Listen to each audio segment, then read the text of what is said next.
Hello and welcome to the GameFace Footy Show here at GameFace HQ, live in Studio 1. This is the Southern Football Netball League Division 4. Can't wait to crack into this one. We've got some top stories for you. South Yarra knock off the ladder leaders to announce themselves as a real threat. Frankston pile on the goals again as they pounce on top spot, and Karen Patterson Lakes win another thriller. I'm joined as always on the panel by the Irishman, Paddy over there. How are you, Paddy? Good, brother. Good to see you. And Wilbur, as always, good to see you, pal.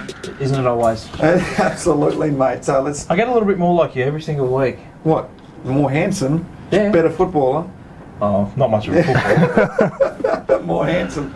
We'll go with that. Anyway, let's move into this first game because South Yarra 10-8. 68 handout Lyndhurst's first defeat in the season. What a cracking game of football. Wilbur, did you see it firstly?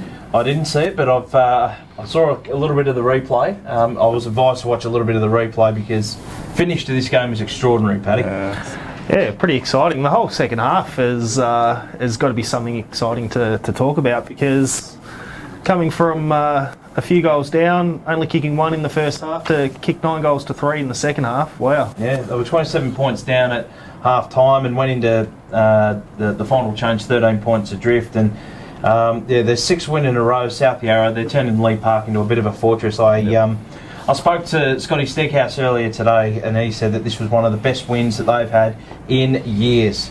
An exciting final few minutes as well. I understand that Eamon Hanny went and booted 3 goals in the last couple of minutes to really pinch one off the shelf. So and McDonald keeping Hamish Browning to 2 goals for the game. It's pretty impressive. That's no mean feat. He's a noted goal kicker, but that's an extraordinary win from South Yarra. You love football when it gets down to this sort of stuff. Lyndhurst looking very mighty indeed. Every week we roll up and we say Lyndhurst smash whoever, Lyndhurst smash whoever, but we were talking, Paddy, just off air a bit ago about how Lyndhurst have been able to really be defensive over the last, and had to over the last few years because of the way the club was set up. This year they've been scoring quite freely and at will. A low scoring game here, and that doesn't surprise you. No, low scoring doesn't surprise me at all for everything that Lyndhurst aim to do. It's what they've done for 3 years. But they have been able to turn the scoring power on this year, which has been fantastic. They've scored regularly over 100 points, but for South Yarra to be able to get 68 points against them and to keep Lyndhurst under 58, that's huge.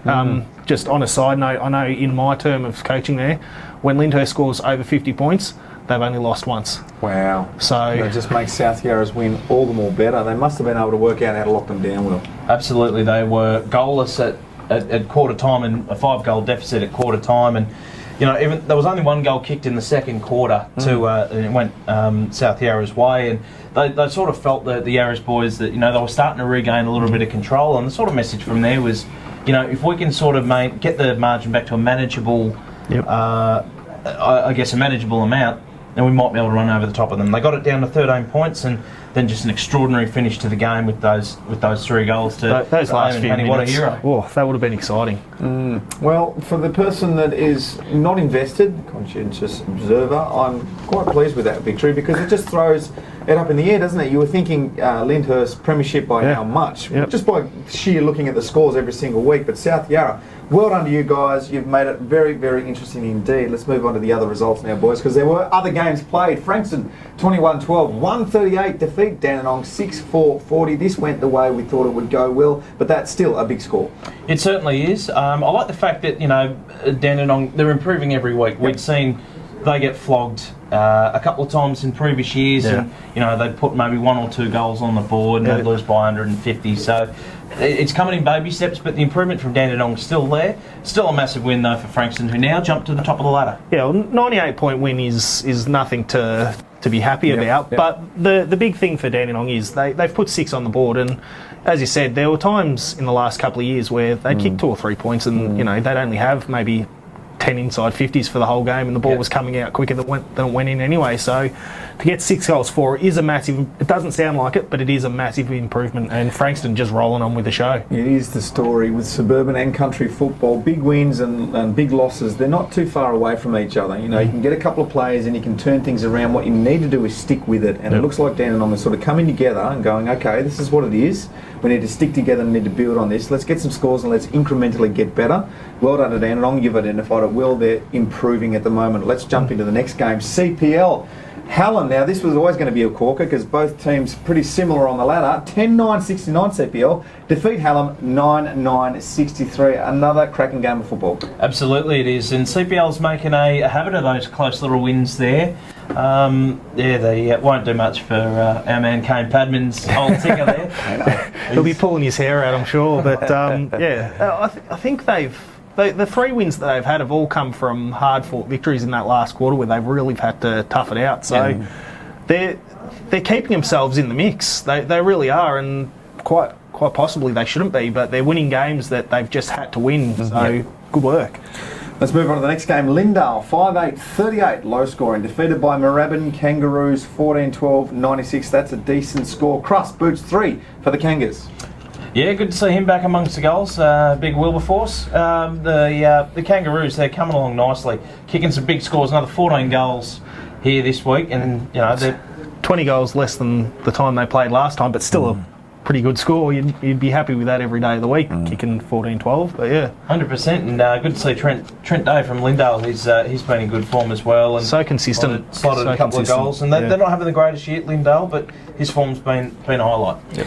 Well done, boys. It's timely now that we look at the competition and each team within it and give them a bit of a report card. We're getting close to halfway through if we're not already there. I want you boys to rate each club, and you're giving them an A, or a B, or a C, or a D, or E, or a fail, F. I'm sure there's probably no one there with an F next to the names, but boys, I'll hand it over to you. Report card time. Alrighty, so we haven't given any fails, have we? No. A little bit lenient. But it's been an interesting, obviously, given we're now at the bye, the mid-season bye, or sort of mid-season-ish, the Queen's birthday bye, gives us an opportunity to reflect. Yep. We'll start off with CPL, sitting 5th on the ladder, 4 and 4. They're not where we thought they would be. We thought that they would, after going through, finishing on top of the ladder last year, only losing the 2 games leading into finals. I thought they were really going to roll on and press for that, for pushing up that next level this year. Hasn't quite happened for a lot of reasons. Kane's been open and honest with everything throughout this whole year. And which I admire too, by the way. 100%. But they've gone back. They're working on things. They're getting themselves back into a better spot. So it's not a failure of a year, not a failure at all. And they're still in the mix. So for me, they get a C-. I wasn't expecting them to be an A+ at the start of the year. They're not quite there, but they're not far off. So Yep, I don't want to be overly critical about any of the sides. Yeah, C- is probably about fair. We certainly expected more, but the beauty of doing this halfway through the season is they've still got another 10 rounds to sort it out and really get things rolling along. Yep. Comprehensive reports. Let's crack on, boys. There's plenty of teams to get through. Dandenong is next.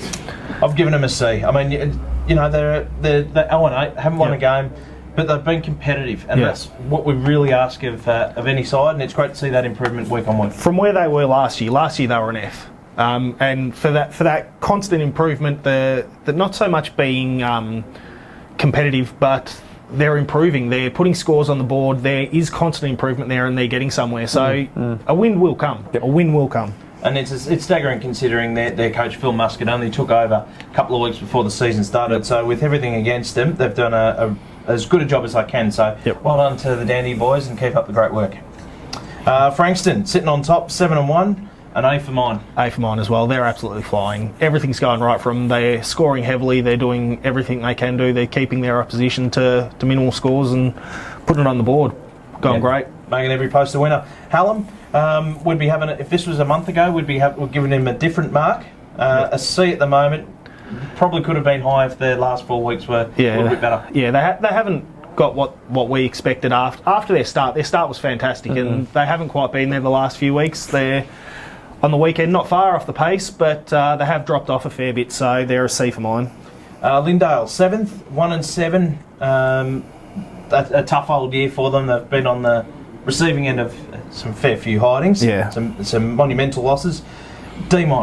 Yeah, I'll give them a D. They haven't quite kicked on for what we'd sort of expected. They've been a side who can compete at times, and they really need to find something to be more competitive, whether it be adjusting a few structures, finding something because they get scored really heavily against. They've got an awesome forward line that can do some damage, but they're just not doing enough defensively for me. Not far away though, for sure. Lyndhurst is next. Now, you probably would have given an A+ a week ago if we were doing the report card. Where are they at now, mate? Yeah, but it's not a week ago, so we'll give them an A. We dropped them back, Robbo. But, Absolutely.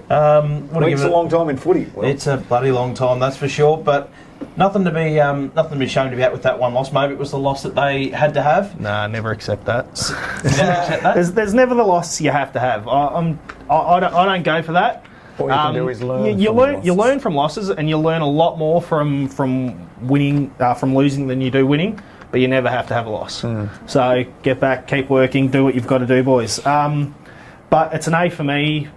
But just on a side note, last year CPL they were 8-0. Went through, made finals, sitting on top of the ladder, went out straight sets. You don't want to see the same thing happen with Lyndhurst this year. So hopefully they take it on board and move forward with it. Still very well placed. You can't sniff at 7-1, that's for sure. You take it. Moorabbin sitting 4th, 4-4. Did you expect that? I wasn't sure on Moorabbin. Moorabbin and Lindale were in the same boat for me at the start of the season, and you really hope that they will both improve. Moorabbin have improved by an absolute mile. Their scoring power is healthy for and phenomenal. against, actually. So. Their scoring power is phenomenal. Like to be able to put on, they've put on 200 twice this year. They're getting regularly over 100 points. That's fantastic and fantastic for the competition. So they're a B for me. And mine too. You look at Hallam also sitting on 4-4. They just, probably just get a pass mark. Moorabbin have been very, very commendable in the fact that their forward line, when it's firing, they can put together some real big scores. And rounding it off, South Yarra sitting 3rd. Yes, I reckon a B+. Their last 6 weeks have been absolutely outstanding. Yeah, they're a B+ for me. They could almost get that A.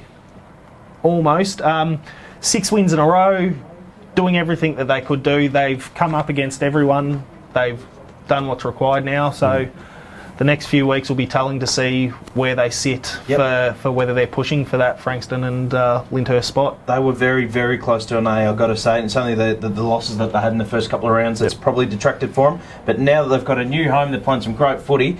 They are right in the mix for that premiership. Don't you worry about that. Well done, boys. That has been the mid-season report card. Let's have a look at the ladder now. Don't need to go through because the boys have dissected that quite nicely, team by team. We'll move on to the Division 4 Team of the Week, boys. I'll hand it over to you. Go for your line. Alrighty, starting from the back line, we've got Liam Hickman from CPL. I think he retains his spot. Tom McDonald from South Yarra kept, as you said, Hamish Browning to 2 snags. Good job there. And Kevin Twite from Lyndhurst in back pocket. Brother of Jason. That'll be a first for him, and Jason will not be happy about his brother being in there and not him. So, onto the half-back line.